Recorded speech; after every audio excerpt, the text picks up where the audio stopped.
മേഖലാ ജാഥകൾ നടക്കുമോ? U D F യോഗം അല്പം മുൻപാണ് കഴിഞ്ഞത്. പി തങ്കച്ചൻ പറയുന്നത് നാളെ തന്നെ കോൺഗ്രസിൻ്റെ അല്ലെങ്കിൽ UDFൻ്റെ മേഖലാ ജാഥകൾ നടക്കുമെന്നാണ്. ഈ വിഷയമാണ് ഇന്ന് നമ്മൾ ന്യൂസ് ആൻഡ് വ്യൂസിൽ ചർച്ച ചെയ്യുന്നത്. നമ്മോടൊപ്പം ഈ ചർച്ചയിൽ പങ്കെടുക്കാനായി ഡോക്ടർ സെബാസ്റ്റ്യൻ പോൾ ചേരുന്നു. അതോടൊപ്പം ശ്രീ ഫക്രുദ്ദീൻ അലി, BJP പ്രതിനിധിയായി BJPയുടെ സംസ്ഥാന നേതാവ് അഡ്വക്കേറ്റ് B ഗോപാലകൃഷ്ണൻ, ജനതാദൾ യുണൈറ്റഡിൻ്റെ നേതാവ് Sheikh P Haris, advocate PS Saleem KPCC സെക്രട്ടറിയും നമ്മോടൊപ്പം ചേരുന്നു. മുസ്ലിം ലീഗിൻ്റെ പ്രതിനിധിയായി മൈൻ ഹാജിയും. UDF സർക്കാരിൻ്റെ 4 വർഷത്തെ ഭരണ നേട്ടം സംബന്ധിച്ച് എന്താണ് വിലയിരുത്തൽ നടക്കേണ്ടത് എന്നുള്ള ഒരു സമയമാണിപ്പോൾ. അതായത് ഇന്ന് UDF സർക്കാരിൻ്റെ 4ാം വാർഷികമാണ്. ഈ ദിവസം തന്നെയാണ് ഇന്ന് UDFൻ്റെ യോഗം കൂടിയത്. മുസ്ലിം ലീഗിൻ്റെയും കേരള കോൺഗ്രസിൻ്റെയും ആശങ്കകൾ, അതായത് മേഖലാ ജാഥകൾ നടത്തുന്നത് സംബന്ധിച്ചുള്ള ആശങ്കകൾക്ക് പരിഹാരമായി എന്നാണ് UDF കൺവീനർ പി തങ്കച്ചൻ ഇന്ന് പറഞ്ഞിരിക്കുന്നത്. വളരെ സാർത്ഥകമായ ചില വിഷയങ്ങൾ ഇതുമായി ബന്ധപ്പെട്ട് നമുക്ക് ചർച്ചയിൽ നടത്തേണ്ടതുണ്ട്. ഇപ്പോഴുണ്ടായ വിവരങ്ങൾ നമ്മുടെ ലേഖകൻ പ്രതിനിധി ജീവൻ നമുക്ക് പറഞ്ഞു തരുന്നു. ജീവൻ, എന്താണ് ഇന്നത്തെ UDF യോഗത്തിൻ്റെ ഒരു തീരുമാനം? എങ്ങനെയാണ് UDFലെ ഈ പടലപ്പിണക്കങ്ങളും കോൺഗ്രസിനുള്ളിൽ തന്നെയുള്ള പ്രശ്നങ്ങളും തീർത്തു എന്ന് അവകാശപ്പെടുന്ന രീതിയിലേക്ക് കാര്യങ്ങൾ എത്തിയത്? ഒരുപക്ഷെ ഇന്നലെ ഏതാണ്ട് വൈകുന്നേരം മുതൽ വല്ലാത്തൊരു രാഷ്ട്രീയമായ പിരിമുറുക്കത്തിന് ഏതാണ്ട് ഇന്ന് സന്ധ്യയോടുകൂടി ഇപ്പോൾ അയവ് വന്നിരിക്കുന്നു. ഇന്നലെ ലീഗ് അടക്കമുള്ളവർ ഉയർത്തിയ ജാഥകൾ മാറ്റിവെക്കണം എന്ന നിലപാടിൽ നിന്നും അവർ പിന്നോക്കം പോയിരിക്കുന്നു. ഒരുപക്ഷെ UDF യോഗം ഐകകണ്ഠേന തന്നെ ഈ കാര്യത്തിൽ ഒരു തീരുമാനവും എടുത്തിരിക്കുന്നു. അതിൽ പ്രധാനമായും പറഞ്ഞത് ഇന്നലെ ലീഗ് ഇത് സംബന്ധിച്ച് ഇപ്പോൾ ജാഥ നടത്താൻ കഴിയുന്ന ഒരു അന്തരീക്ഷമല്ല UDFനുള്ളിൽ സംജാതമായിരിക്കുന്നത്. ആദ്യം കോൺഗ്രസിനുള്ളിലെ പ്രശ്നങ്ങൾ അവർ പറഞ്ഞു തീർക്കട്ടെ, അതിനുശേഷം ജനങ്ങളെ അഭിമുഖീകരിക്കാം എന്നതായിരുന്നു അവരുടെ നിലപാട്. ഇത് സംബന്ധിച്ച് അവർ ഉയർത്തിയ വാദമാണ് മുഖ്യമന്ത്രിക്ക് വളരെ പെട്ടെന്ന് അടിയന്തര UDF യോഗം ചേരേണ്ടി വരുന്നൊരു സാഹചര്യം ഉണ്ടായത്. എന്നാൽ തലസ്ഥാനത്ത് വളരെ തിരക്കിട്ട കൂടിക്കാഴ്ചകൾ രാവിലെ മുതൽ നടക്കുന്നുണ്ടായിരുന്നു. ഇത് സംബന്ധിച്ച് നിർണായകമായ ചില കൂടിക്കാഴ്ചകൾ നടന്നു. മുഖ്യമന്ത്രി KPCC അധ്യക്ഷനുമായി PK കുഞ്ഞാലിക്കുട്ടിയും മുഖ്യമന്ത്രിയും ആഭ്യന്തരമന്ത്രിയും എല്ലാം കൂടി ഇരുന്ന് നടത്തിയ ഒരു ചർച്ചയെ തുടർന്ന് ഈ കാര്യത്തിൽ ഒരു മഞ്ഞുരുകും എന്ന ഒരു സാധ്യത നമ്മുടെ എല്ലാവരുടെയും മുന്നിൽ ഉണ്ടായിരുന്നു. ഒടുവിൽ UDF യോഗം ഔപചാരികമായി തന്നെ ഈ കാര്യം തീരുമാനിക്കുകയും ചെയ്തു. ഒരുപക്ഷെ സർക്കാരിൻ്റെ ഭരണ നേട്ടങ്ങൾ ജനങ്ങളിൽ എത്തിക്കാൻ വേണ്ടിയാണ് മേഖലാ ജാഥകൾ നടത്താനായി UDF തീരുമാനിച്ചിരുന്നത്. അത് പ്രതിപക്ഷത്തിൻ്റെ ഏറ്റവും അവസാന വർഷം എന്നുള്ള തലത്തിൽ പ്രതിപക്ഷം ആക്രമണങ്ങളുടെ മുന കൂട്ടുന്നൊരു ഘട്ടത്തിൽ കൂടിയാണ് ജാഥകൾ നടത്തുക എന്ന ഒറ്റമൂലിയിലേക്ക് UDF ഒരു മരുന്നായി അതിനെ കണ്ടത്. എന്നാൽ ആ ഒറ്റമൂലി തന്നെ വല്ലാതെ ഒരു പ്രതിപ്രവർത്തനം നടത്തുന്ന വിരോധാഭാസത്തിനും നമ്മൾ കാഴ്ചക്കാരാവേണ്ടി വന്നു. ആദ്യം വീരേന്ദ്രകുമാർ, അതിനുശേഷം KM മാണി, അതിനുശേഷം ഏറ്റവും ഒടുവിൽ ലീഗ്. ഈ വെല്ലുവിളികളെല്ലാം അതിജീവിച്ച് നാളെ രാവിലെ 10 മണിക്ക് ഇപ്പോൾ UDFൻ്റെ മേഖലാ ജാഥകൾ രാവിലെ മുഖ്യമന്ത്രി ഗാന്ധി പാർക്കിൽ ഉദ്ഘാടനം ചെയ്യുന്നതോടുകൂടി സംസ്ഥാനമെമ്പാടുമുള്ള മേഖലാ ജാഥകൾക്ക് തുടക്കമാകും. ഇതായിരുന്നു ഇന്നത്തെ UDFൻ്റെ യോഗത്തിൻ്റെ പ്രധാന അജണ്ട. ആ അജണ്ട UDF കൺവീനർ തന്നെ മാധ്യമങ്ങളോട് ഇപ്പോൾ വിശദീകരിക്കുകയും ചെയ്തിരിക്കുന്നു. പ്രദീപ്, ജീവൻകുമാർ, ഒരു കാര്യം കൂടി. ഇന്നിപ്പോൾ UDFൻ്റെ 5ാം വാർഷിക ആഘോഷത്തിൻ്റെ തുടക്കം കുറിച്ചുകൊണ്ട് സെനറ്റ് ഹാളിൽ പരിപാടികൾ ആരംഭിച്ചിരുന്നു. ഉമ്മൻചാണ്ടി VD സതീശനെ തള്ളിക്കൊണ്ട്, VD സതീശൻ്റെ അഭിപ്രായങ്ങൾ തള്ളിക്കൊണ്ട്, അത് അഴിമതിയുടെ നിഴലിലല്ല ഈ ഗവൺമെൻറ് എന്നുള്ള രീതിയിൽ ഒരു പരാമർശം നടത്തുകയുണ്ടായി. എങ്ങനെയാണ് അതിൻ്റെ വിശദാംശങ്ങളൊന്ന് പറയാമോ? പ്രദീപ്, ഈ കാര്യത്തിൽ VD സതീശൻ മാത്രമല്ല AK ആന്റണിയും സമാനമായ അഭിപ്രായം പങ്കുവച്ചിരിക്കുന്നു. സ്വാഭാവികമായും മുഖ്യമന്ത്രിയുടെ ഈ കാര്യത്തിലുള്ള വിശദീകരണം ഒരുപക്ഷെ ആന്റണിക്കെതിരായ ഒരു ഒളിയമ്പ് കൂടിയാണ് എന്ന് തലസ്ഥാനത്തെ മാധ്യമ പ്രവർത്തകർക്കിടയിൽ ഇപ്പോൾ തന്നെ അഭിപ്രായം ഉയർന്നു കഴിഞ്ഞു. ഇനി വരും ദിവസങ്ങളിൽ ഇത് സംബന്ധിച്ച് അഴിമതിയുടെ സർക്കാർ തലത്തിൽ അഴിമതി വർദ്ധിക്കുന്നു എന്നത് VD സതീശൻ്റെയും AK ആന്റണിയുടെയും മാത്രം അഭിപ്രായമല്ല. ആ അഭിപ്രായം, സമാനമായ അഭിപ്രായം മുഖ്യമന്ത്രി തന്നെ ഈ കാര്യത്തിൽ പങ്കുവച്ചിരുന്ന അഭിപ്രായം കൂടിയാണ് എന്ന് നേരത്തെ തന്നെ ഈ കാര്യത്തിൽ വാർത്തകൾ ഉണ്ടായിരുന്നു. അത്തരം കാര്യങ്ങൾക്ക് കൂടി ഇന്ന് മുഖ്യമന്ത്രി അത്തരം കാര്യങ്ങൾ പറയുമ്പോൾ നേരത്തെ തന്നെ മുഖ്യമന്ത്രി പറഞ്ഞ വാക്കുകളെ മുഖ്യമന്ത്രി തന്നെ തള്ളി പറയുന്നു എന്ന മറ്റൊരു വൈരുദ്ധ്യത്തിനും ഒരുപക്ഷെ നമ്മൾ സാക്ഷ്യം വഹിക്കേണ്ടി വന്നിരിക്കുന്നു എന്നുകൂടി ഇത്തരത്തിൽ ചില ചർച്ചകളുടെ ഭാഗമായി കൂടി നമുക്ക് കൂട്ടിച്ചേർക്കേണ്ടതായി വരുന്നു. പ്രദീപ്, ജീവൻകുമാർ നമുക്ക് കൂടുതൽ വിവരങ്ങൾ നൽകിയത്. ഇപ്പോൾ BJPയുടെ നേതാവായ അഡ്വക്കേറ്റ് B ഗോപാലകൃഷ്ണൻ നമ്മോട് ചേരുന്നു.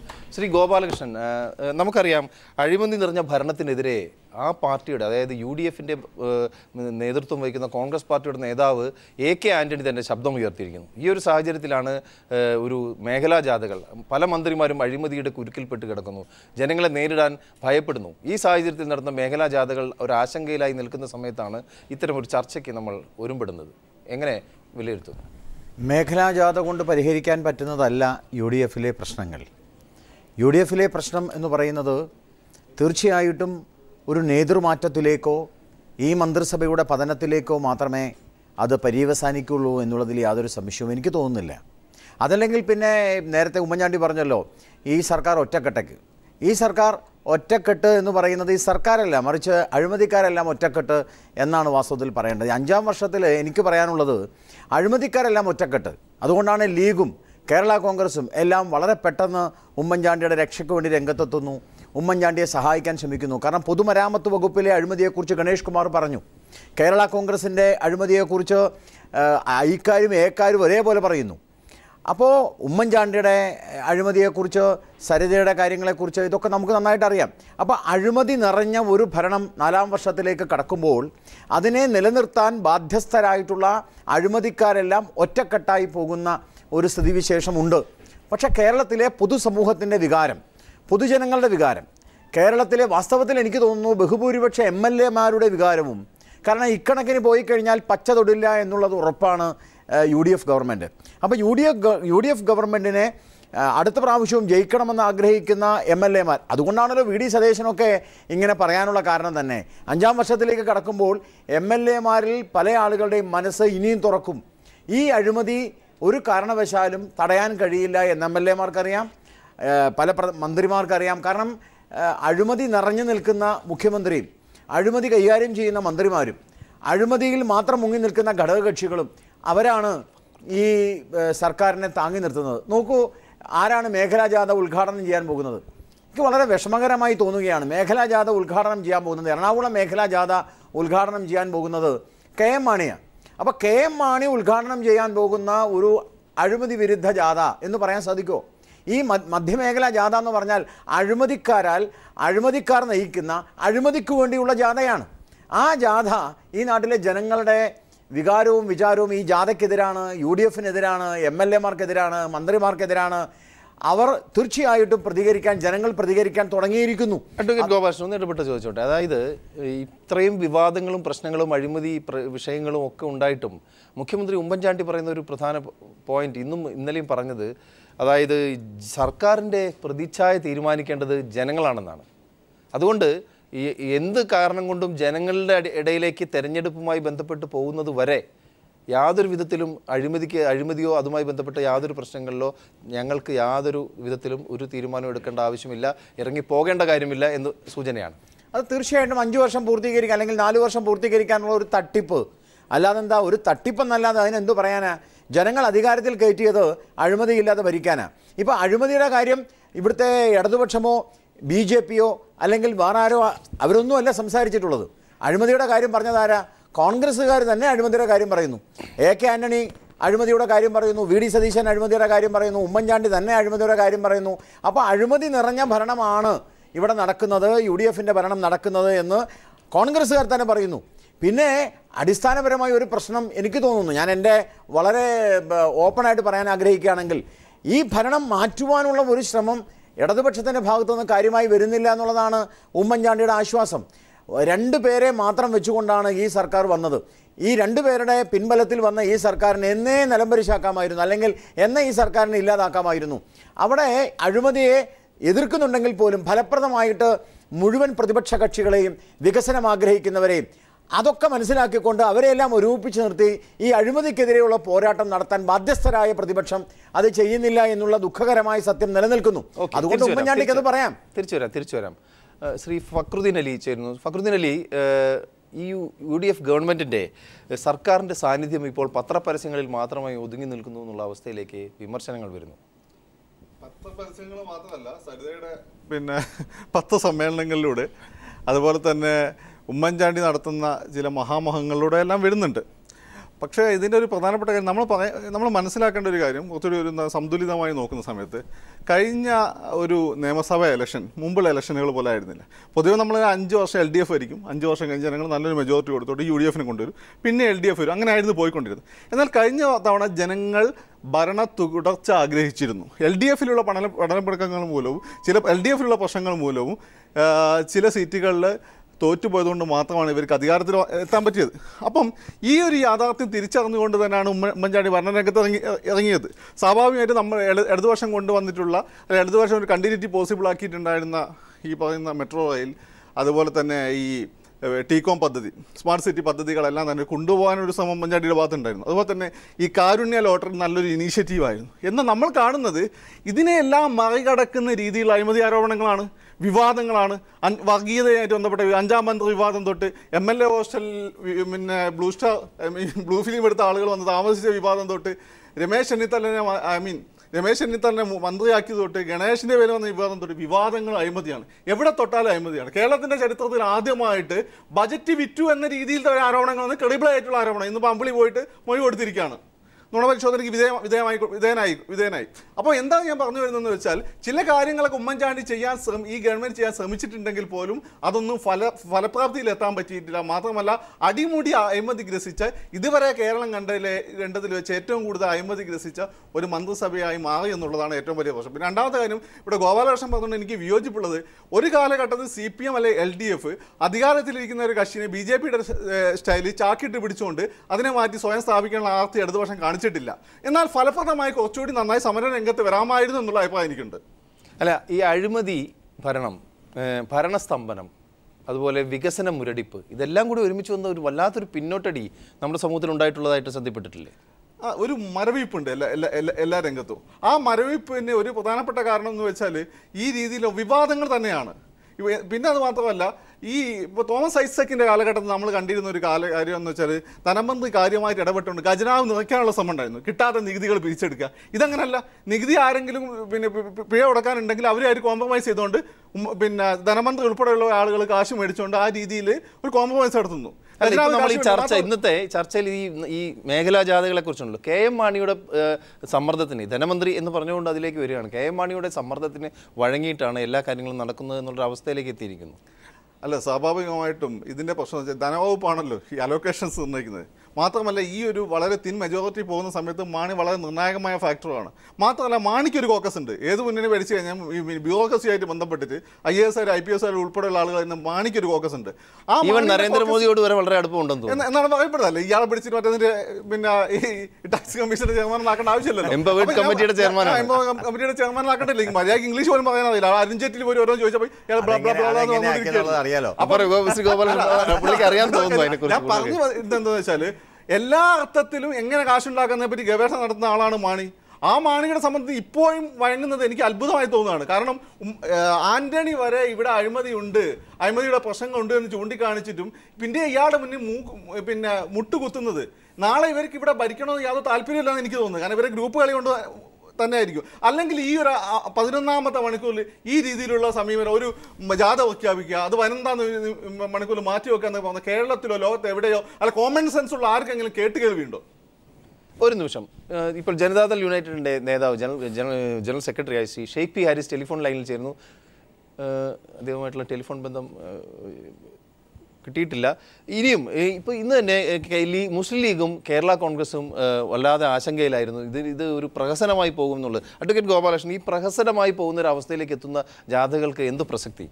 അല്ല, ഈ ജാഥ തന്നെ ഒരു തട്ടിപ്പാണ്. ഞാൻ നേരത്തെ പറഞ്ഞല്ലോ, എന്തിനാ ഈ ജാഥ തട്ടിപ്പെന്ന് പറയാൻ കാരണം, ഈ അഴിമതി എന്ന് പറയുന്ന വിഷയത്തിൽ നിന്ന് ജാഥയിലേക്ക് ജനങ്ങളുടെയും പലരുടെയും ശ്രദ്ധ പിടിച്ചു മാറ്റുവാനുള്ള ബോധപൂർവമായ ശ്രമമാണ് ജാഥ. എപ്പോഴും ഉമ്മൻചാണ്ടി അങ്ങനെയാണ്. ഉമ്മൻചാണ്ടിയുടെ ഒരു പ്രത്യേക രാഷ്ട്രീയ ലൈൻ എന്ന് പറഞ്ഞാൽ, ഒരു വലിയ ആരോപണം ഉമ്മൻചാണ്ടി നേരിടുമ്പോൾ വേറെ എന്തെങ്കിലും എടുത്ത് മുന്നിൽ വെച്ചുകൊണ്ട് ഉമ്മൻചാണ്ടി രക്ഷപ്പെടുകയാണ് പതിവ്. സരിതയുടെ വിഷയം വന്നപ്പോഴും അതുപോലെ ബാർക്കോഴ വന്നപ്പോഴും എല്ലാം ഇത്തരം സമീപനങ്ങൾ ഉണ്ടായിരുന്നു. ആ സമയത്തെല്ലാം ഓരോ ചെപ്പിടി വിദ്യ കാണിച്ചുകൊണ്ട് ജനങ്ങളുടെ ശ്രദ്ധ മാറ്റുക, പ്രതിപക്ഷത്തിൻ്റെ ശ്രദ്ധ മാറ്റുക, ഘടകകക്ഷികളുടെ ശ്രദ്ധ മാറ്റുക, സ്വന്തം MLA-മാരുടെയും മന്ത്രിമാരുടെയും ശ്രദ്ധ മാറ്റുക, അത് വളരെ തന്ത്രപൂർവ്വം ഫലപ്രദമായി വിനിയോഗിക്കുന്ന. ഇപ്പം നമ്മളെല്ലാവരും ചർച്ച ചെയ്യുന്നത് ജാഥയാണ്. എന്ത് ജാഥ? അഴിമതിക്കാർ നടത്തുന്ന, അഴിമതിക്ക് വേണ്ടി നടത്തുന്ന ജാഥ. പക്ഷേ ഈ ജാഥ നടത്തണോ വേണ്ടയോ എന്ന ചർച്ച. വാസ്തവത്തിൽ ചർച്ച ജാഥയല്ലല്ലോ. ചർച്ച ഈ ഗവൺമെൻറ് നിലനിൽക്കണോ വേണ്ടയോ എന്നുള്ളതാണ്. ഇവിടുത്തെ ബഹുഭൂരിപക്ഷം ജനങ്ങളും MLA-മാരും അടക്കമുള്ള, മന്ത്രിമാരടക്കമുള്ള, കോൺഗ്രസിന് ഹൈക്കമാൻഡ് അടക്കമുള്ള ആളുകൾക്ക് നേതൃമാറ്റം ഉണ്ടാവണമെന്നും ഈ സർക്കാർ നിലംപതിക്കണമെന്നും ഉമ്മൻചാണ്ടി മാറണമെന്നും മാണി മാറണമെന്നും എല്ലാം ആഗ്രഹമുണ്ട്. പക്ഷേ വളരെ ബുദ്ധിപൂർവ്വം ജാഥയെ മുന്നിൽ വെച്ചുകൊണ്ട് ഇപ്പോൾ ജാഥ വേണോ വേണ്ടയോ എന്നാ എല്ലാ പ്രശ്നവും പരിഹരിച്ചു, ജാഥ നടത്താൻ തീരുമാനിച്ചു. എനിക്ക് ഉറപ്പാണ് ജാഥ നടത്തിയത് കൊണ്ടൊന്നും തീരുന്ന പ്രശ്നമല്ല UDF-ലുള്ളത്. ഒരു നിമിഷം തിരിച്ചു വരാം. ഷെയ്ഖ് പി ഹാരിസ്, ജനതാദൾ യുണൈറ്റഡ് നേതാവ്. നമുക്കറിയാം ജനതാദളും RSPയുമായുള്ള പ്രശ്നങ്ങൾ ഒരു പരിധിവരെ പരിഹരിച്ചു എന്ന് അവകാശവാദം ഉന്നയിക്കുന്ന സമയത്താണ് കോൺഗ്രസിനുള്ളിൽ തന്നെ പടലപ്പിണക്കം, നേതാക്കൾ തമ്മിൽ അധികാര കൈമാറ്റം എന്നുള്ള അധികാരമാറ്റം എന്ന് പറഞ്ഞുള്ള വിവാദം ഉയരുന്നു. ഇതിനിടയിലാണ് ഇപ്പോൾ നിങ്ങളുടെ ജാഥ തുടങ്ങാൻ പോകുന്നത്. എങ്ങനെ കാണുന്നു ഈ ജാഥ? ഒരു പ്രഹസനമെന്ന് മുസ്ലിം ലീഗ് നേതാവ് പറഞ്ഞത് ശരി വയ്ക്കുന്ന വിധത്തിലല്ലേ കോൺഗ്രസിൻ്റെ തന്നെ ഇടപെടൽ നടക്കുന്നത്? ശ്രീ ഷെയ്ഖ് പി ഹാരിസ്.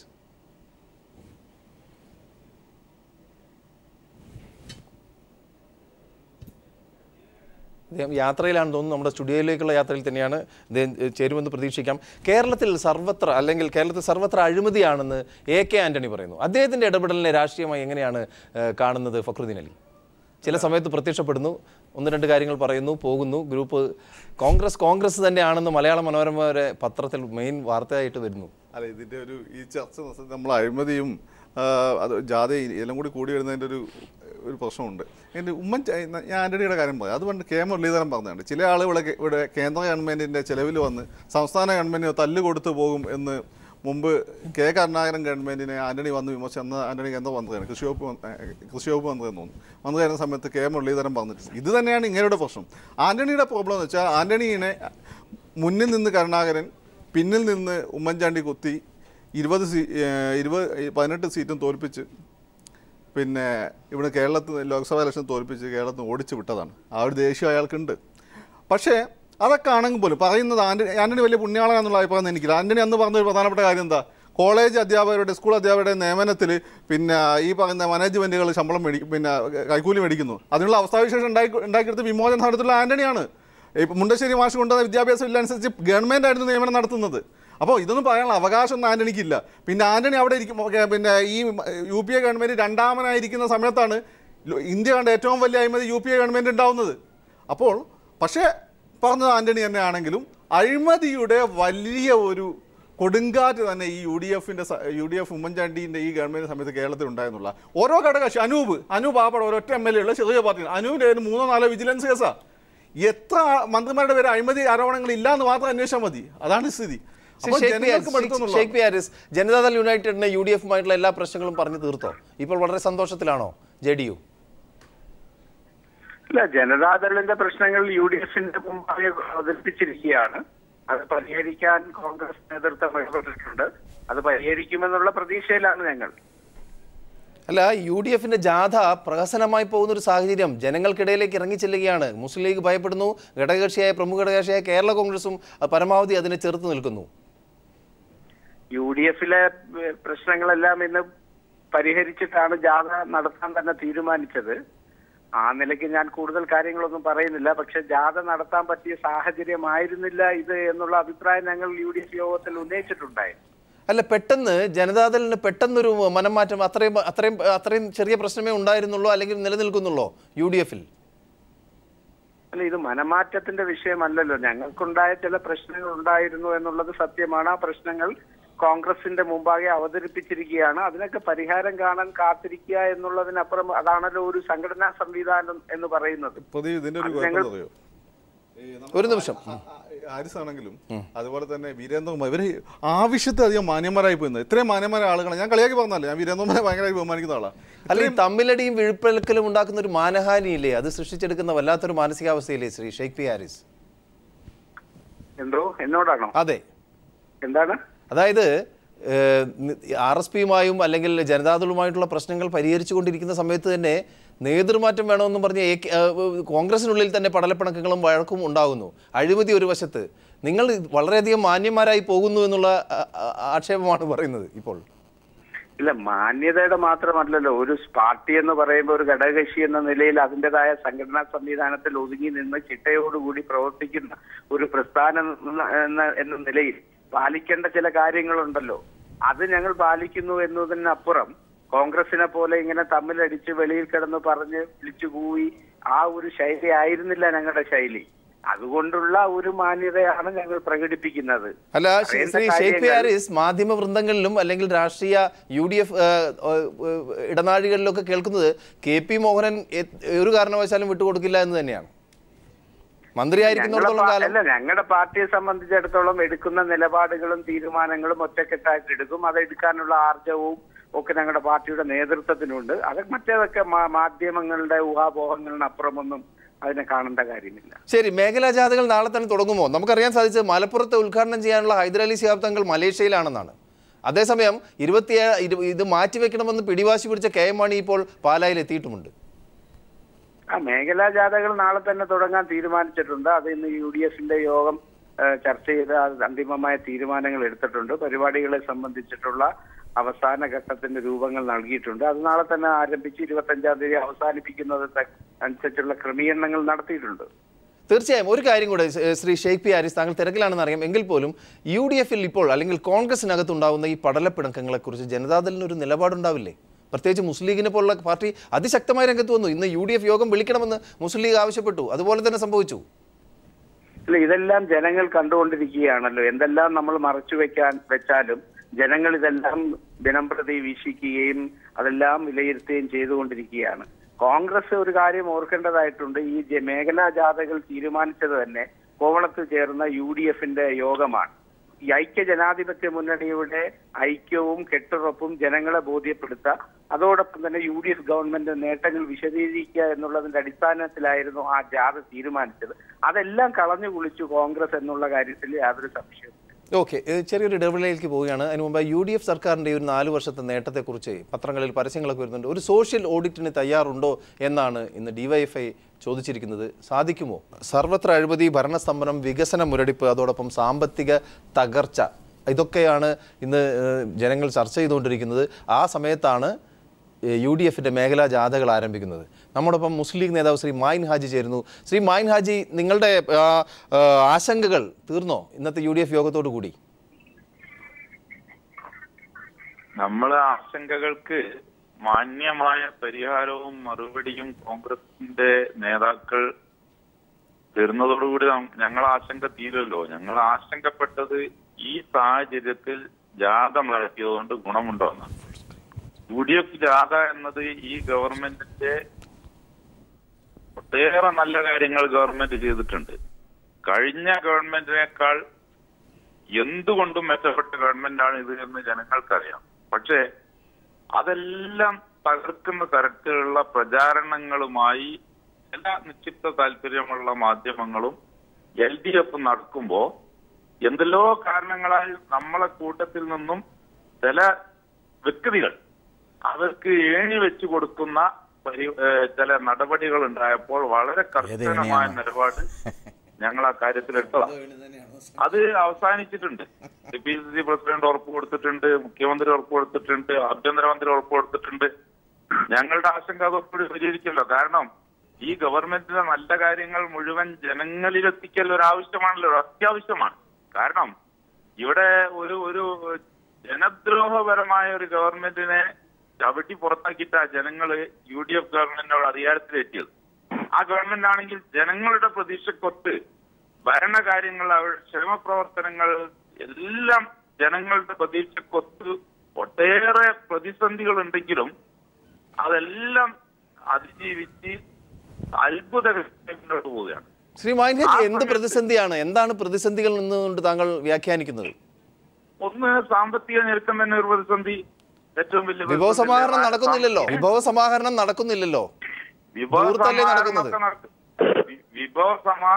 പ്രതിഭ നടക്കുന്നുണ്ട്. നിങ്ങളത് പറയണല്ലോ.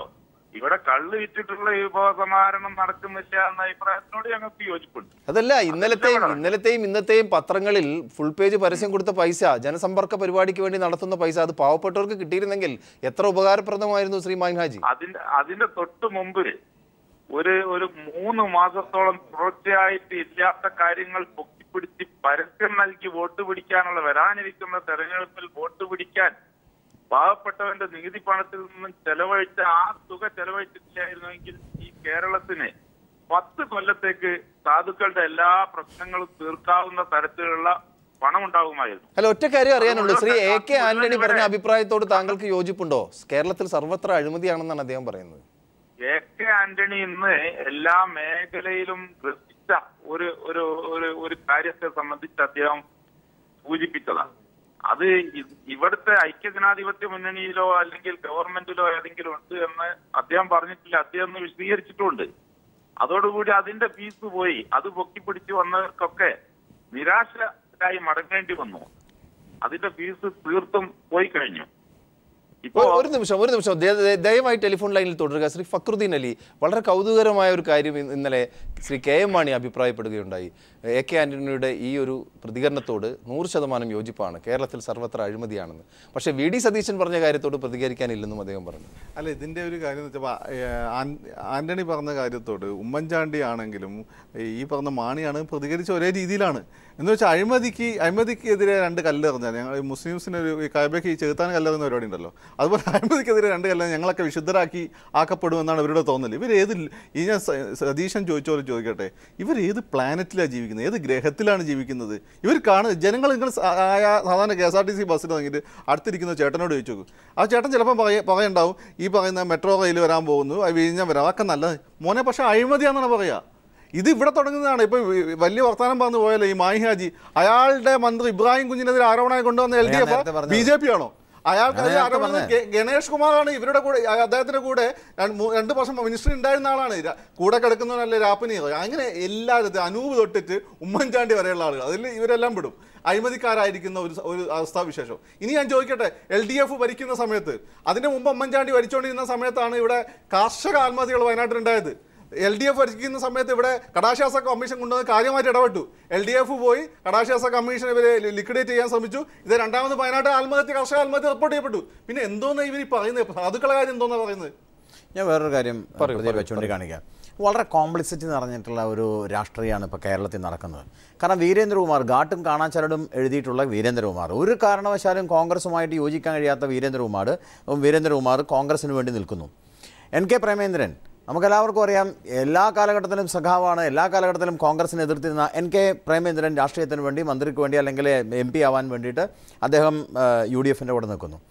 ഒരു കാരണവശാലും, ഞാനത് വളരെ വിനയത്തോടു കൂടി തന്നെ ഈ ചാനലിൽ പറയാൻ ആഗ്രഹിക്കുക, ഒരു കാരണവശാലും ഈ സർക്കാരിനെതിരെ ശക്തമായ സമരം ഇതുവരെ LDF സംഘടിപ്പിച്ചിട്ടില്ല. അതെന്തുകൊണ്ടെന്നുള്ളത് ഇപ്പോഴും എനിക്ക് മനസ്സിലാക്കാൻ പറ്റുന്നില്ല. നേരത്തെ മിസ്റ്റർ ഫക്രുദ്ദീൻ പറഞ്ഞതിൽ നിന്നൊരു ചെറിയ വ്യത്യാസം ഞാൻ പറയാം. ചാക്കിട്ട് പിടിക്കണ്ട, പക്ഷേ അതിശക്തമായ ജനകീയ സമരം, ലോകത്തെ എല്ലാ ഭരണകൂടങ്ങളെയും തകർത്തിട്ടുള്ളത് ജനകീയ സമരങ്ങളാണ്. ആ ജനകീയ സമരം ഈ സർക്കാരിനെതിരെ കൊണ്ടുവരാൻ ഇടതുപക്ഷവും തയ്യാറായിട്ടില്ല. ഇന്ന് DYFI കണ്ണൂരിൽ സംഘടിപ്പിച്ച സമരത്തിൽ ശ്രീ TV രാജേഷ് ചോദിച്ചിട്ടുണ്ട്, 4 വർഷത്തെ ഭരണനേട്ടം സോഷ്യൽ ഓഡിറ്റ് ഞാൻ അതിനെക്കുറിച്ച് പറയാം. ഇന്നത്തെ എനിക്ക് തോന്നുന്നു വീക്ഷണം പത്രത്തിൽ, അതുപോലെ പല പ്രധാനപ്പെട്ട പത്രങ്ങളിലും ഭരണനേട്ടമായി ചൂണ്ടിക്കാണിച്ചിരിക്കുന്ന നിതാഖത്തിന് മൂലം ജോലി നഷ്ടപ്പെട്ടവരെ ചില സഹായം ചെയ്തു. പിന്നെ കാരുണ്യ ഫണ്ടിൽ 705 കോടി രൂപ ചെലവഴിച്ചു. ദുരിതാശ്വാസ നിധി, അതായത് മുഖ്യമന്ത്രിയുടെ ദുരിതാശ്വാസ നിധി 452 കോടി രൂപ കൊടുത്തു.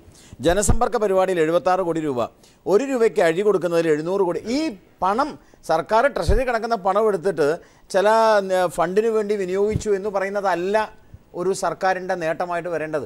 ഒരു സർക്കാരിൻ്റെ നേട്ടമായിട്ട് വരേണ്ടത് വ്യാവസായിക, കാർഷിക, വിദ്യാഭ്യാസ, സാമൂഹ്യ മേഖലയിലെ വളർച്ചയാണ്. അത്തരം വളർച്ചയിൽ എന്ത് മാറ്റമാണ് കേരളത്തിൽ 4 വർഷമായിട്ട് ഉണ്ടാക്കിയത് എന്ന് പറയാൻ ഉമ്മൻചാണ്ടി ബാധ്യസ്ഥനാണ്. ഒരു നിമിഷം, ശ്രീ ഷെയ്ഖ് പി ഹാരിസ്, താങ്കൾ ടെലിഫോൺ ലൈനിലുണ്ടോ? ശ്രീ ഷെയ്ഖ് പി ഹാരിസ്, താങ്കൾ കട്ടായി പോയിരിക്കുന്നു, തുറന്നോളൂ. അല്ല, അങ്ങനെ വരുന്ന സമയത്ത് കാർഷിക മേഖല ജനതാദളാണ്. എന്ത് മാറ്റം ഉണ്ടാക്കാൻ പറ്റിയിട്ടുണ്ട് കാർഷിക മേഖലയിൽ?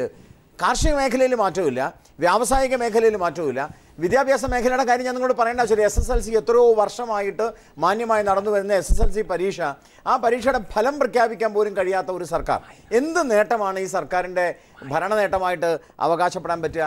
മെട്രോയുടെ കാര്യം അവകാശപ്പെടാൻ പറ്റുമോ? സ്മാർട്ട് സിറ്റിയുടെ കാര്യം അവകാശപ്പെടാൻ പറ്റുമോ? വിഴിഞ്ഞത്തിൻ്റെ കാര്യം അവകാശപ്പെടാൻ, എന്താണ് അവകാശപ്പെടാൻ പറ്റുക? ഒരു സാമൂഹിക ജീവിതത്തിൽ കേരളത്തിലെ ജനങ്ങൾക്ക് ഉതകുന്ന എന്ത് വികസന പ്രക്രിയ ഇവിടെ കൊണ്ടുവന്നിട്ടുണ്ട്? ഞാൻ വളരെ ഗൗരവമായി പറയാൻ ആഗ്രഹിക്കുന്നു, കേന്ദ്ര സർക്കാർ കൊടുത്ത പൈസ, റോഡ് നന്നാക്കാൻ വേണ്ടി കൊടുത്ത പൈസ ഫലപ്രദമായി വിനിയോഗിക്കാതെ ലാപ്സായി എന്ന് പറഞ്ഞുകൊണ്ട് കേന്ദ്രവിഹിതം നിസ്സാരമല്ല എന്ന് പറഞ്ഞുകൊണ്ടുള്ള ചർച്ച വന്നിട്ടുണ്ട്.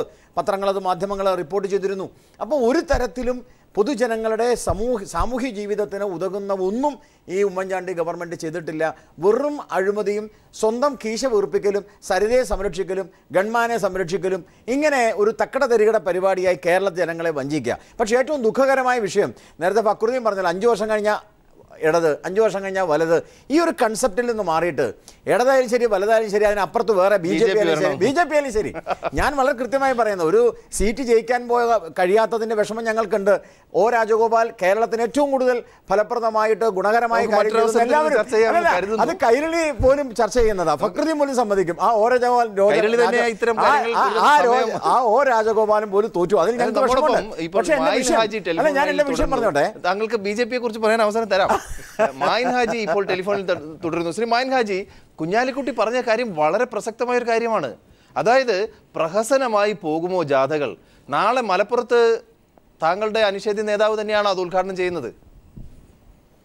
ഇവിടെ പ്രതിഭ, ഞാൻ എല്ലാ കാര്യത്തിനും ഞാൻ മറുപടി പറയാം. അതിനു മുമ്പ് എന്റെ പ്രിയപ്പെട്ട സുഹൃത്ത് ഫക്രുദ്ദീൻ, അദ്ദേഹം പിന്നെ ഈ കൈരളി ചാനലും മാർക്സിസ്റ്റ് പാർട്ടി ഓഫീസും അതിന്റെ പുറത്തേക്ക് ലോകം കാണാത്ത ആളാന്ന് എനിക്ക് തോന്നുന്നത്. വേറെ ചാനലൊന്നും കാണലുണ്ടാവില്ല. ഇവിടെ എന്താ നടക്കുന്നത്? ഇവിടെ ലീഗിന്റെ മന്ത്രിക്കെതിരെ ജയ്ഹിന്ദ് ചാനൽ സ്ഥിരം വരാറുള്ള ആളാണ് കേട്ടോ. അതെ, സ്ഥിരം വരാറുള്ള അവിടെ കിടക്കുന്ന ആളെ എനിക്കറിയാലോ. ജയ്ഹിന്ദ് ചാനൽ, ജയ്ഹിന്ദ് ജയ്ഹിന്ദ് ടിവിയിൽ നിങ്ങളെപ്പോലെ അവിടെ കിടന്നു അങ്ങാവില്ല, അത്രേ ഉള്ളൂ. ഒരു തർക്കത്തിന് ഞാനില്ല. ഫക്രുദ്ദീന്റെ പ്രിയപ്പെട്ട സുഹൃത്താണ്. അതുകൊണ്ട് ഫക്രുദ്ദീനെ വല്ലാതെ ഇൻസൾട്ട് ചെയ്യാൻ ഞാനില്ല. ഒരു തർക്കത്തിലേക്ക് പോയിക്കാൻ ചിലപ്പോ ആ തർക്കം എവിടെയാണ് താങ്കളെ വേദനിപ്പിക്കുന്ന അഭിപ്രായം ഫക്രുദ്ദീനിൽ നിന്ന് വന്നത് ഇന്നത്തെ ചർച്ചയിൽ? ഞാൻ പറയട്ടെ, ഞാൻ പറഞ്ഞു തീർക്കട്ടെ പ്രദീപ്. ഇവിടെ ഞങ്ങളെ കൂട്ടത്തിൽ 2 കൊല്ലം ഭരിച്ച ഒരു മന്ത്രി ആക്ഷേപം ഉന്നയിച്ചതാണ്. ഞങ്ങളെ കൂട്ടത്തിൽ 2 കൊല്ലം ഭരിച്ച ആ എല്ലാ, ഞാൻ പറയട്ടെ പ്രദീപ്, നിങ്ങൾ ഇങ്ങനെ ഇടപെട്ടാൽ എങ്ങനെ? ആ ഭരണത്തില് കേരളം ഇന്ന് വരെ കേട്ടിട്ടില്ലാത്ത അത്ര വലിയ നാറ്റക്കേസ് ഉണ്ടാക്കുകയും ഒരാളെ കൊണ്ട്, ഒരു സ്ത്രീയുടെ ഭർത്താവിനെ കൊണ്ട് തല്ലുകൊള്ളിക്കുകയും ചെയ്ത് പുറത്തിറങ്ങാൻ കഴിയാത്ത ഒരവസ്ഥ വന്നപ്പോഴാണ് അദ്ദേഹത്തെ മാറ്റി നിർത്തിയത്. പിന്നീട് 1 കൊല്ലത്തോളം തിരിച്ചു വരാൻ കഴിയും എന്ന് വിചാരിച്ച് ഇപ്പൊ കറ എന്നുള്ള ആൾക്ക് നിന്നിട്ട് അവസാനം എനിക്ക് രക്ഷയില്ല, അതുകൊണ്ട് അപ്പുറത്ത് കിട്ടാൻ ഞാൻ ഇവിടെ എന്തെങ്കിലും പറഞ്ഞേ പറ്റുള്ളൂ എന്നുള്ള ആൾക്ക് പറഞ്ഞതും, എന്നതിന് ശേഷം ബാലകൃഷ്ണപിള്ളയും വി എസ് അച്യുതാനന്ദനൊക്കെ ഒരേ വേദിയിൽ, ബാലകൃഷ്ണപിള്ള ഒന്ന്, ബാലകൃഷ്ണപിള്ളയുടെ മകൻ വേറൊന്ന്, പിണറായി വിജയൻ ഒന്ന്, വി എസ് അച്യുതാനന്ദന്റെ മകൻ തട്ടന് പിന്നിൽ, ഇവരെല്ലാം കൂടി ഇവിടുത്തെ അഴിമതി നിർമ്മാർജ്ജനത്തിന് ഇറങ്ങിയപ്പോ അതിന്റെ നേതൃത്വം വഹിച്ച ആളുകൾ അവിടുത്തെ മാർക്സിസ്റ്റ് പാർട്ടിക്കാര്, അവർക്കൊന്നും ഇത് പറയാനുള്ള ഒരു അവകാശമില്ല. ഇവിടുത്തെ ആന്റണി പറഞ്ഞ അഴിമതി എന്ന് പറഞ്ഞാൽ ഇവിടെ കഴിഞ്ഞ 2006 മുതൽ തുടങ്ങിയതാ. ഒന്ന്, നമ്മുടെ ലോട്ടറി രാജാവിൽ നിന്ന് വാങ്ങിയ കോടി, വേറെ സേവി മനോവർത്തി എന്ന് പറയുന്ന വേറൊരു കക്ഷി കൊടുത്ത പിന്നെ കോടികൾ, പിന്നെ അതുപോലെ തന്നെ ഇതൊക്കെ അവസാനം പാർട്ടി ഇടപെട്ട് തിരിച്ചു കൊടുത്തതൊക്കെ ഇവിടെ നടത്തുന്നതാണ് പ്രദീപ്. അതാണ് അല്ല, ഇപ്പോഴും സമയമുണ്ട് തിരിച്ചു കൊടുക്കാനെങ്കിലും ഒരു സന്മനസ് കാണിക്കാനുള്ള സമയമുണ്ട് മായിൻ ഹാജി. അതിന്റെ വാങ്ങിയിട്ടല്ലേ തിരിച്ചു കൊടുക്കല്? ഞങ്ങൾ വാങ്ങിയിട്ടില്ലല്ലോ തിരിച്ചു കൊടുക്കാൻ. ഞങ്ങൾ കൊടുത്തിട്ട് ആരും വാങ്ങിയിട്ടില്ല. നിങ്ങൾ ഇങ്ങനെ പ്രചരിപ്പിക്കുന്നത് എന്നല്ലാതെ. ഇല്ല, നമ്മൾ പ്രചരിപ്പിക്കുന്നില്ല. നിങ്ങൾ മുസ്ലിം ലീഗിന്റെ ഏതെങ്കിലും ഒരു മന്ത്രി വാങ്ങിയെന്നുള്ളത് UDF തന്നെ ഒരു ഘടകകക്ഷിയാണ് പറഞ്ഞത്. കൈരളി ചാനൽ പോലും അല്ല പറഞ്ഞിരിക്കുന്നത്, വാർത്ത പുറത്തു വിട്ടിരിക്കുന്നത്. UDF ഘടകകക്ഷി സ്ഥാനത്ത് നിന്ന് മന്ത്രിയാവും എന്ന് ആഗ്രഹിച്ച് 1 കൊല്ലം 11 മാസം. ശ്രീ മായിൻ ഹാജി ഒന്ന് ഇടപെട്ടോട്ടെ ശ്രീ മായിൻ ഹാജി, ഒരൊറ്റ ചോദ്യം. അതായത് ഈ UDF ഗവൺമെന്റിന്റെ ശനിദശ തുടങ്ങുന്നത് 6ാം മന്ത്രിയിൽ നിന്നാണ്. താങ്കൾ അത് ഓർക്കണം. 6ാം മന്ത്രി ആരതാണെന്ന് എനിക്കറിയില്ല. ഇപ്പോഴും ഇല്ല. ഈ UDF സർക്കാർ അധികാരത്തിൽ വന്നതിന് ശേഷം മുസ്ലിം ലീഗിന് അവകാശപ്പെട്ട 5ാമതൊരു മന്ത്രിയെ സംബന്ധിച്ച് ചർച്ച വന്നപ്പോൾ ഈ സംസ്ഥാനത്തെ നല്ല ജനങ്ങളെ, ജനാധിപത്യ മതേതരവാദികളായിട്ടുള്ള ഇവിടുത്തെ സമുദായങ്ങൾ തമ്മിൽ ഒരു വർഗീയ ചേരിതിരിവുണ്ടാക്കി വമ്പിച്ച കലാപുണ്ടാക്കുന്ന തരത്തിലുള്ള ആദ്യ വെടിപൊട്ടിച്ചത് വി എസ് അച്യുതാനന്ദൻ എന്ന കമ്മ്യൂണിസ്റ്റുകാരനാണ് എന്ന് അറിയപ്പെടുന്ന വർഗീയവാദിയാണ്. അദ്ദേഹമാണ് പറഞ്ഞത് ഇങ്ങനെ ഒരു മന്ത്രിയും കൂടി ലീഗിന് കൊടുത്താൽ അതൊരു മുസ്ലിം വരും, മുസ്ലിം വന്നാൽ സമവായം പോകും എന്ന് പറഞ്ഞിട്ട്. താങ്കൾ പറഞ്ഞത് വി എസ് അച്യുതാനന്ദൻ വർഗീയവാദി എന്നാണോ? പിന്നെ കുറെ വി എസ് അച്യുതാനന്ദൻ വർഗീയവാദിയാണോ? ഉറപ്പല്ലേ? അതെങ്ങനെ, ഒന്ന് വിശദീകരിക്കാമോ? മുസ്ലിം വിരുദ്ധനാണ് അദ്ദേഹം. ഞാൻ തെളിവ് തരാമല്ലോ, നിങ്ങൾ സമയം തെളിയിച്ച ഞാൻ 10 കൊല്ലത്തെ അദ്ദേഹത്തിന്റെ പ്രവർത്തനത്തിന്റെ ചരിത്രം തരാം. അദ്ദേഹം ഒരു കടുത്ത RSSനേക്കാൾ കടുത്ത മുസ്ലിം വിരുദ്ധ. ശ്രീ മായിൻ ഹാജി, താങ്കൾക്ക് പറയാൻ മുഴുവൻ അവസരം തരാം. പക്ഷെ ഒരു കാര്യം പറഞ്ഞോട്ടെ, വിമർശിക്കുന്നവരെ മുഴുവൻ, വിമർശനം ഉന്നയിക്കുന്നവരെ മുഴുവൻ അവരുടെ പൂർവ്വകാല ചരിത്രവും അവരെ തിരിച്ചു വിമർശിക്കുന്നതിന് പകരം തങ്ങളുടെ കരങ്ങൾ സംശുദ്ധമാണെന്ന് തെളിയിക്കാനുള്ള അവസരമല്ലേ നഷ്ടപ്പെടുന്നത്? ഞങ്ങളുടെ കരങ്ങൾ സംശുദ്ധം തന്നെയാണ്. മകനെ കൊണ്ട് കത്തിച്ചാൽ കളവ് കത്തിച്ചാലും അച്ഛനും പിന്നെ എന്നും പുണ്യാളനായി നടക്കാൻ കഴിയില്ല.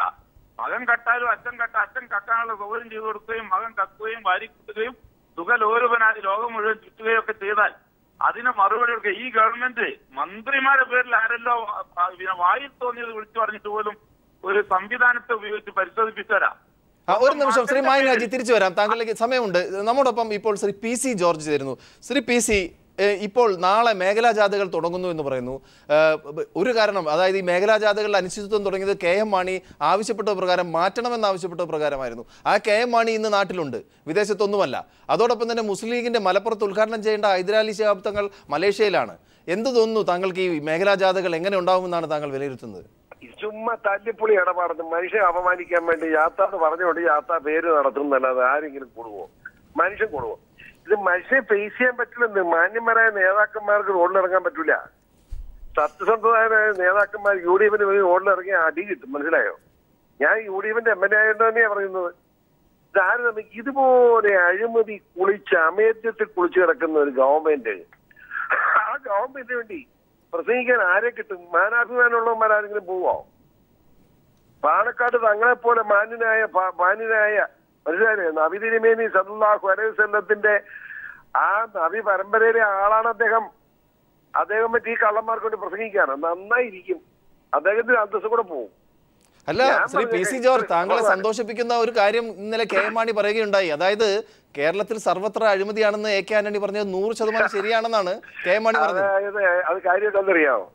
വലിയ രസമായി. KM മാണിക്ക് ഒരു കുഴപ്പമുണ്ട്. അങ്ങനെ ഇപ്പൊ സെനയില് അത് വലിയ ആൾക്കാരെയൊന്നും കാണാൻ റോഡിലിറങ്ങാൻ പറ്റില്ല. പോലീസ് ഒരു 150 പോലീസും പട്ടാളം ചുറ്റും നിന്നതാണ് റോഡിലിറങ്ങുന്നത്. അല്ലാതെ റോഡിലിറങ്ങി അന്നേരം അടി കിട്ടുന്ന കാലമാണ്. അപ്പൊ ചെയ്യുന്ന പുള്ളി വീട്ടിനകത്ത് ഇരിക്കുക, സെനയിലുക. ചുറ്റും നോക്കുമ്പോൾ ഭാര്യയും മകനെയും മക്കളെയും പെമ്മക്കളെയും ഒക്കെയാ കാണുന്നത്, മരുമക്കളെയും.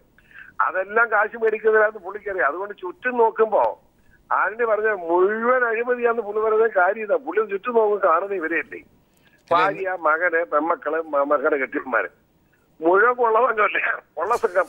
അതുകൊണ്ട് പുള്ളി പറഞ്ഞ സത്യം പറയും, ചുറ്റും നോക്കുമ്പോൾ മുഴുവൻ അഴിമതിയാണ്. അത് സത്യമാണ്.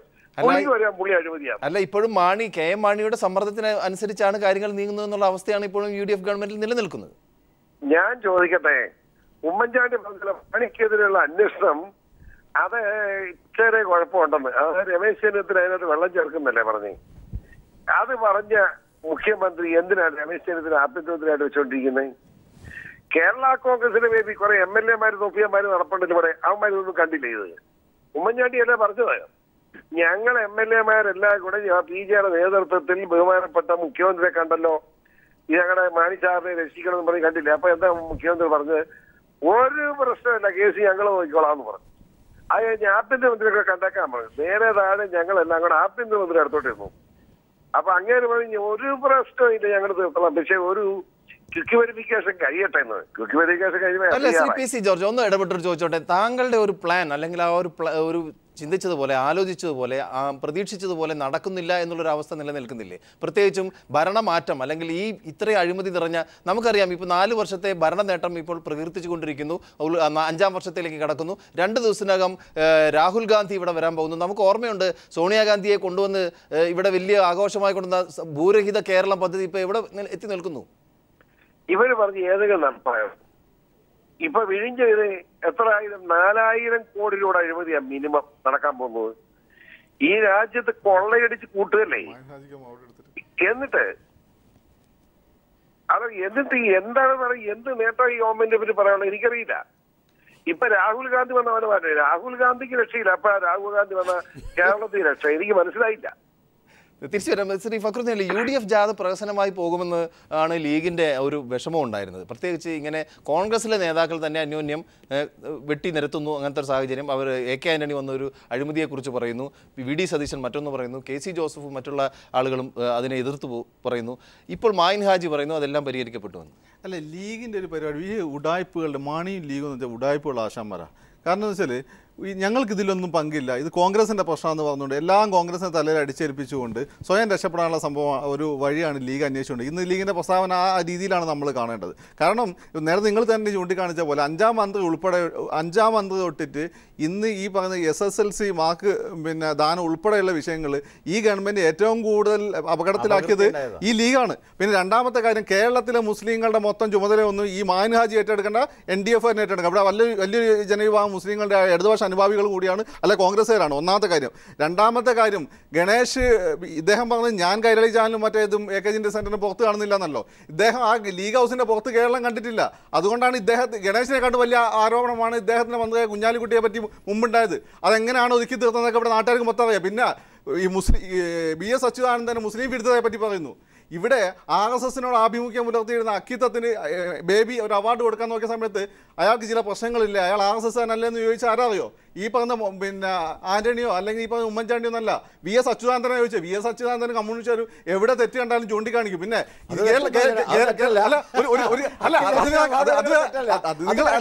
അപ്പം എവിടെ തെറ്റ് കണ്ടാലും ചൂണ്ടിക്കാണിക്കും, ഒന്നാമത്തെ കാര്യം. പിന്നെ രണ്ടാമത്തെ കാര്യം എന്ന് വെച്ചാൽ കോഴിക്കോട് മാങ്ങാട് 2 കലാപം ഉണ്ടാക്കിയ ലീഗിന്റെ അവിടെ ജില്ലാ കമ്മിറ്റി അതിലുള്ള ഇൻവോൾവ്മെന്റ് കോഴിക്കോട് മാത്രമല്ല ഇവിടെയുള്ള എല്ലാ പത്രമാധ്യമങ്ങളും എഴുതിയതാണ്.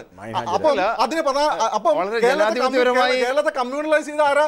കേരളത്തെ കമ്മ്യൂണിസ്റ്റ് VS അച്യുതാനന്ദൻ അല്ല, ലീഗ് ഉൾപ്പെടെയുള്ള രാഷ്ട്രീയ പാർട്ടികളാണ്. പിന്നെ മാപ്പിളസാനെ പറ്റി ഒന്ന് കൂടുതൽ എന്നെ കൊണ്ട് പറയിപ്പിക്കാതിരിക്കുന്നതായിരിക്കും നല്ലത്. ടെലിഫോൺ ലൈനിലുണ്ടോ? ഒറ്റ കാര്യം പറഞ്ഞോട്ടെ, നമുക്ക് 2 മിനിറ്റ് സമയമുള്ളൂ. താങ്കൾക്ക് എന്ത് വേണമെങ്കിൽ പറയാം. മക്കത്ത് പോയിട്ട് കയപത്തിന് കല്ലെറിയും എന്ന് പറഞ്ഞ പമ്പര വിടി സാത്താന് കല്ലെറിയുന്നത് അല്ല, നിങ്ങളെ പോലെ പറഞ്ഞല്ല, സാത്താന് കല്ലെറിയുന്ന പറഞ്ഞത്. അന്ന് നാക്കി വീഴ കൂടെ നമുക്ക് ശ്രീ ഗോപാലകൃഷ്ണന്റെ 1 മിനിറ്റ് സമയം അനുവദിക്കണം. താങ്കൾക്ക് പറയാനുള്ളത് പറഞ്ഞോളൂ. ഞാൻ പറയട്ടെ, എനിക്ക് പറയാനുള്ളത് പറഞ്ഞോളൂ. ഈ VS അച്യുതാനന്ദൻ വളരെ നന്നായിട്ട് ഫക്രുദ്ദീനെ VS അച്യുതാനന്ദനെ പറ്റി പറയണ്ട. ഈ VS അച്യുതാനന്ദനെ മുഖ്യമന്ത്രിയാക്കാനൊരു ശ്രമം ഈ ഫക്രുദ്ദീൻ അടക്കമുള്ള ആളുകളുടെ താല്പര്യത്തോടു കൂടി നടന്നിരുന്നുവെങ്കിൽ ഉമ്മൻചാണ്ടിയുടെ അഴിമതി ഭരണം എന്നെ നിന്നുപോയേനെ. അവിടെ ഒരു കോംപ്രമൈസ്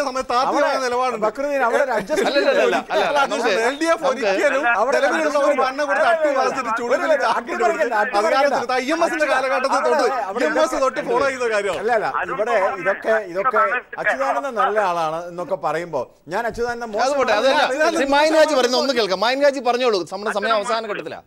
മൈൻ ഹാജി പറയൂ, പെട്ടെന്ന് പറയൂ. അറിയാം, ഞാൻ പറഞ്ഞ ഫക്രുദ്ദീനെ ഇവിടുത്തെ മുസ്ലിങ്ങളെ കുത്തകൊന്നും ലീഗ് അവകാശപ്പെടുന്നില്ല. കയപത്ത് പോയിട്ട് കല്ലെറിച്ച് ഒരു